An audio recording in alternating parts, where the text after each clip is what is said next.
Bonjour Chloé. Bonjour Johan. Merci d'avoir accepté mon interview, je suis ravi de te rencontrer. Merci. On va revenir ensemble sur ta carrière dans le doublage. Avant, est-ce que tu peux nous expliquer ce qui t'a donné envie de devenir comédienne? Oui, alors moi j'avais une maman qui m'emmenait beaucoup au théâtre.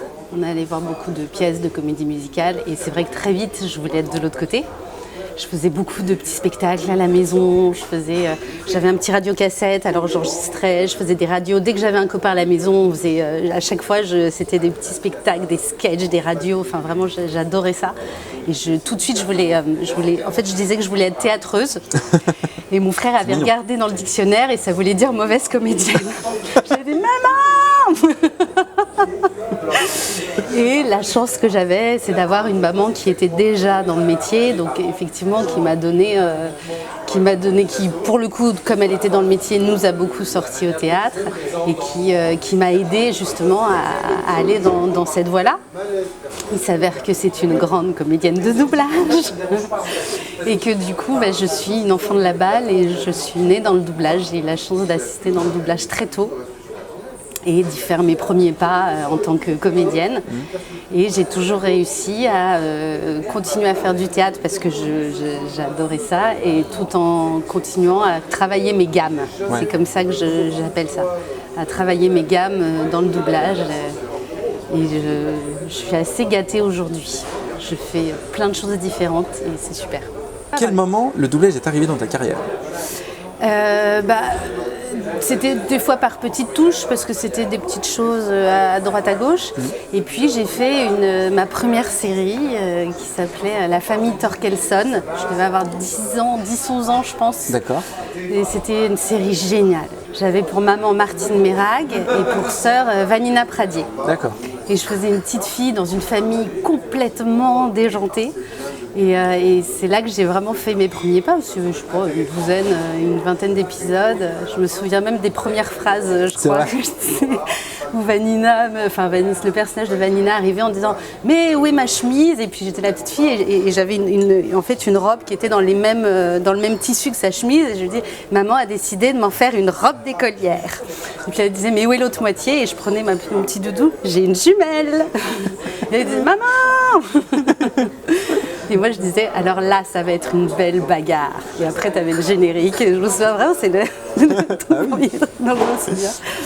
Et je voyais Martine Mérag travailler, elle était tellement merveilleuse, c'était magnifique ce qu'elle faisait. Et puis Vanina aussi, j'étais vraiment à très très très bonne école. Ok, écoute, depuis ce premier doublage, tu as prêté à voir un grand nombre de comédiennes. Tu as doublé par exemple durant plusieurs saisons le personnage de Charlotte Grayson, interprété par Krista Allen dans la série Revenge. Quels souvenirs tu gardes du doublage de cette série et de ton personnage? J'ai l'impression que Revenge, c'est une série qui a bien marché et qui était assez prenante. C'est une de mes séries préférées. Je crois. Ah, c'est ça? Ah ouais. Oui, j'ai l'impression que Revenge est une série qui a bien plu. Oui, l'équipe était super. Le personnage que j'interprétais, je trouvais que de tous les autres personnages, c'était la plus sincère en fait et la plus empathique. Ouais, c'est ça. Et la plus honnête en fait. Elle subissait tout ce qu'il y avait autour. Ouais, elle subissait un peu tout ce qu'il y avait autour. Elle allait en cure de désintox. Ouais. Elle avait un très joli rapport avec Declan, je crois, le personnage qu'interprétait Gwenaëlle Sommier. Oui, après c'était une ado aussi, donc il fallait à la fois trouver du naturel dans une ado que je n'étais plus vraiment, je crois, avec un phrasé. Moi, je sens qu'elle a un phrasé assez lent et qu'il fallait trouver. Mais l'équipe était super et à chaque fois c'était des aventures incroyables. C'est clair. Pardon, mais je ne peux pas laisser cet événement se terminer sans vous dire que Victoria Grayson était bien plus qu'une femme du monde qui collectionnait des œuvres d'art. Oui, c'est vrai qu'elle était généreuse, mais c'était aussi une femme pleine de contradictions qui avait de grandes parts d'ombre. C'est sa fille. Dans la série True Blood, tu prêtes ta voix à Sookie Stackhouse, interprétée par Anna Paquin. Est-ce que tu connaissais l'histoire de la série quand tu es arrivé dessus? Est-ce que tu avais déjà doublé cette comédienne? Alors, Anna Paquin, c'est très rigolo. Parce que quand j'étais petite, j'ai passé les essais pour faire la leçon de piano. D'accord. J'avais été prise, c'était Anna Paquin. Et maman m'avait dit que apparemment je sais plus, le doublage se faisait un lundi ou un mardi. J'étais à l'école, j'étais encore gamine. Et maman avait dit non, il n'en est pas question. Le doublage c'est le mercredi ou le samedi, ce sera jamais en semaine. Et donc je n'ai pas doublé Anna Paquin dans la leçon de piano. Et tu l'as retrouvée plusieurs années plus tard, Hervé Bellon m'appelle, et pas d'essai, et c'était la petite fille de la leçon de piano. Comme quoi, c'est le destin, destiné. Ouais, c'est ça. Et je me suis régalée sur True Blood. Oh là là, mais quelle série. Et alors, j'étais tellement bien entourée. J'avais, je pense, les plus charmants comédiens de doublage qu'on puisse avoir. Entre Damien Boisseau, Axel Kinner, Alexis Victor, Nessim Guettard, Noir Bessier. Enfin, j'étais un peu la petite princesse dans cette série. Waouh, vous faites plus vieux. La vie était dure en ce temps-là. Vous avez fait la guerre de sécession? Oui, je l'ai faite. Oh, vous pourriez pas venir en parler à ma grand-mère et à ses amis? C'est pour un club de personnes âgées dont les ancêtres ont fait la guerre. Ils s'appellent eux-mêmes les descendants des héros de la nation. À l'époque, on doublait encore plusieurs au micro. Ouais. Et c'est vrai que c'était une aventure incroyable, True Blood. C'était super. À doubler, c'était génial. Et toutes les scènes étaient incroyables. C'était vraiment... Et Anna Paquin n'est pas forcément en plus évidente à doubler parce qu'elle est très expressive. Ouais. Il y a beaucoup de choses qui se passent en elle à chaque phrase, et elle n'est pas évidente à remplir, comme on dit dans le jargon. Justement, est-ce que tu modifies un petit peu ta voix quand tu la doublais ou est-ce que tu la faisais naturellement comme ça J'allais la chercher dans des choses qui m'allaient aussi, parce qu'elle est une espèce de femme-enfant, Anna Paquin. C'est ça, oui, c'est ça. Ça me parle. Ça me parle assez quand même. Donc oui. Après, elle avait à la fois ce côté femme-enfant et en même temps, elle est intrigante comme comédienne. Enfin, moi, je commence à bien la connaître maintenant. Et c'est vrai qu'on m'a déjà demandé plusieurs fois de la doubler à nouveau. Et c'est vrai que je commence à très très très bien la connaître et c'est très agréable. Je sais. Jusqu'à il n'y a pas si longtemps, quand je faisais ma prière du soir, je suppliais Dieu de me rendre normale. Et puis un beau jour, j'ai pris conscience que les gens normaux n'existaient pas. On a tous un truc en nous dont on a honte et qu'on cherche à cacher. Un truc qui reprend le dessus, quoi qu'on fasse. Ok, tu l'as retrouvée dans quel projet, là, dernièrement, par exemple ? Alors là, je suis en train de faire une série avec elle, mais je crois que j'ai pas le droit de dire. Non, pas de souci.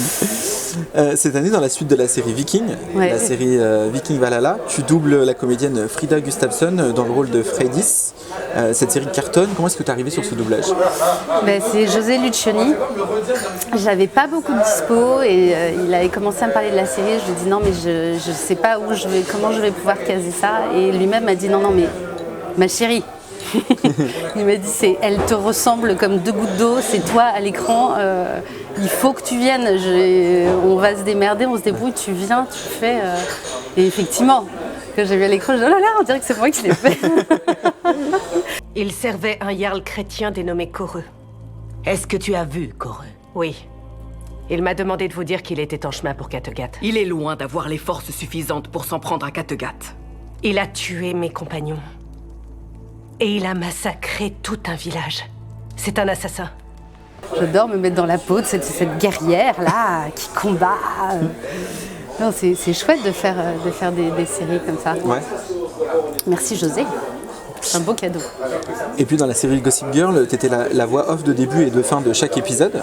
Est-ce que tu peux nous faire un petit bisou Gossip Girl? Bisous, Gossip Girl. Je suis sûre que je le fais très très mal. Deux drapeaux blancs hissés au vent. Se pourrait-il qu'un armistice soit bientôt signé à Manhattan? Accord de paix définitif ou simple trêve avant la reprise des hostilités? Tout le monde sait que deux reines ne peuvent pas régner sur la même nation.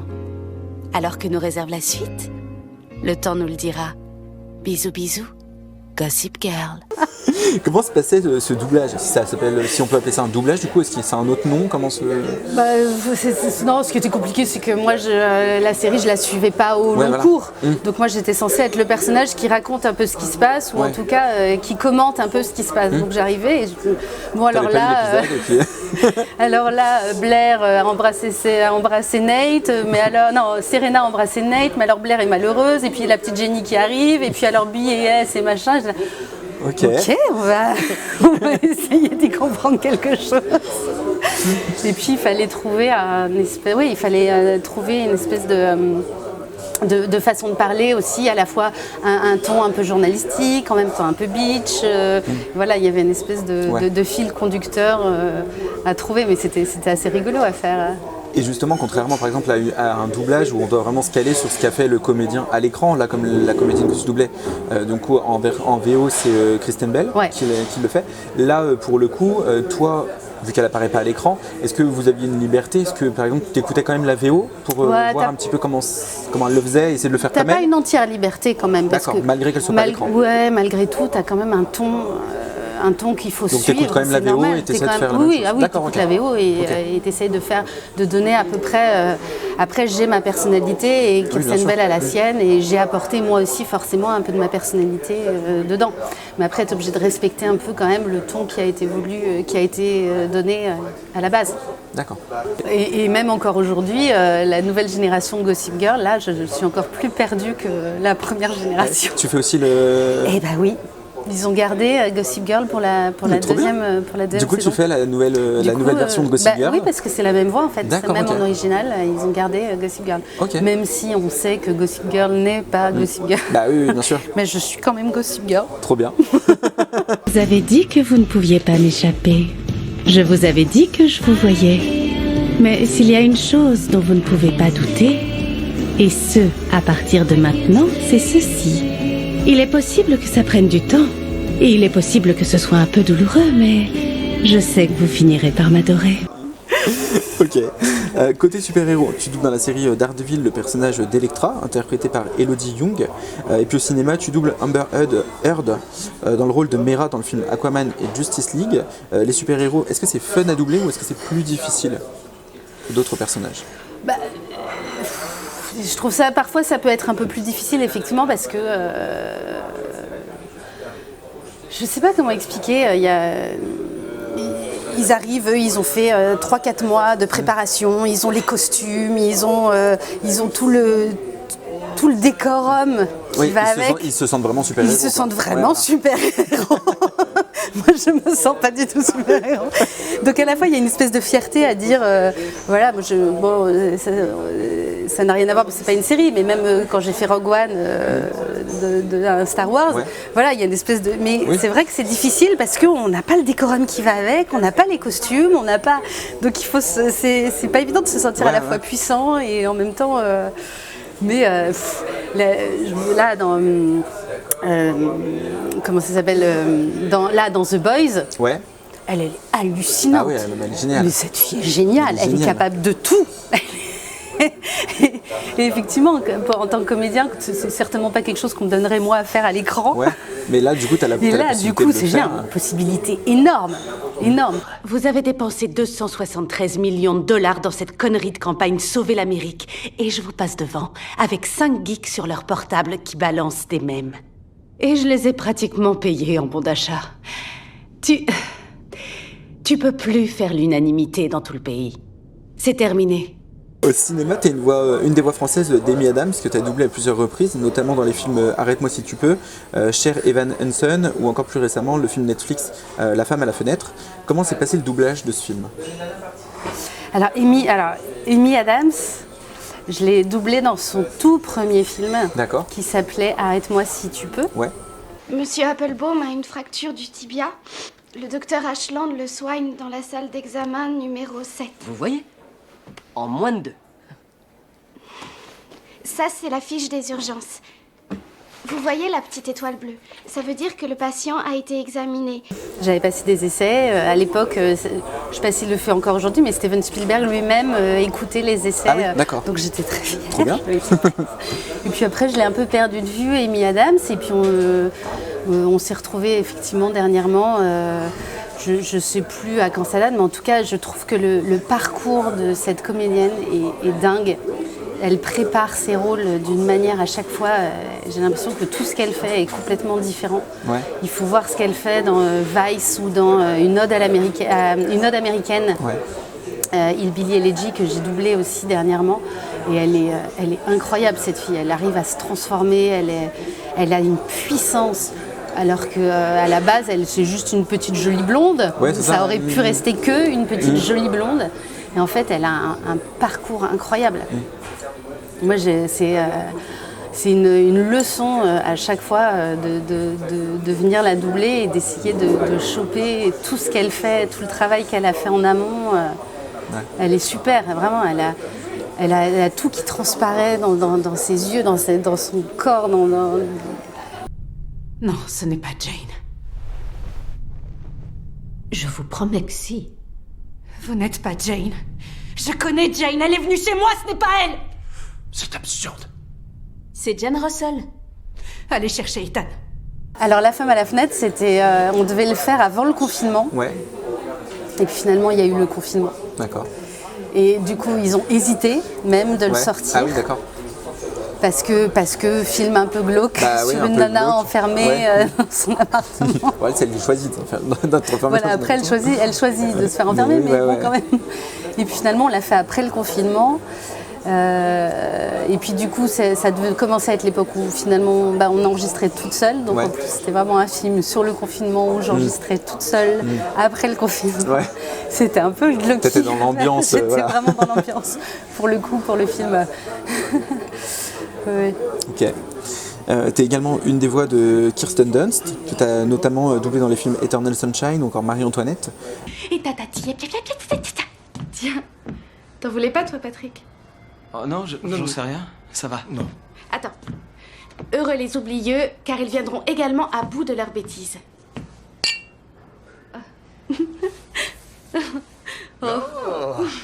Est-ce qu'elle est facile à suivre dans le doublage, cette comédienne?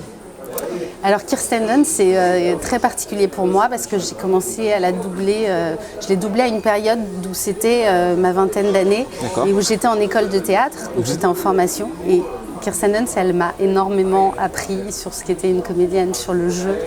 Et je me souviens d'un film qui s'appelait Crazy Beautiful que j'ai fait avec Julien Kramer.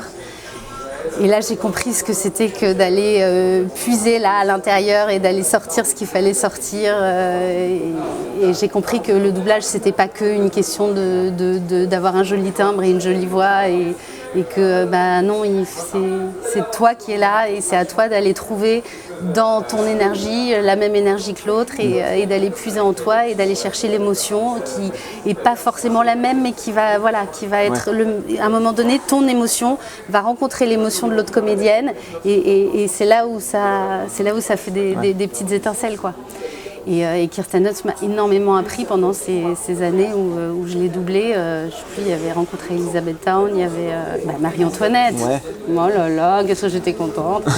Je m'efforçais de faire bonne figure à la chasse du dauphin, sans manquer en rien à la bienséance. J'ai reçu une lettre de madame votre mère.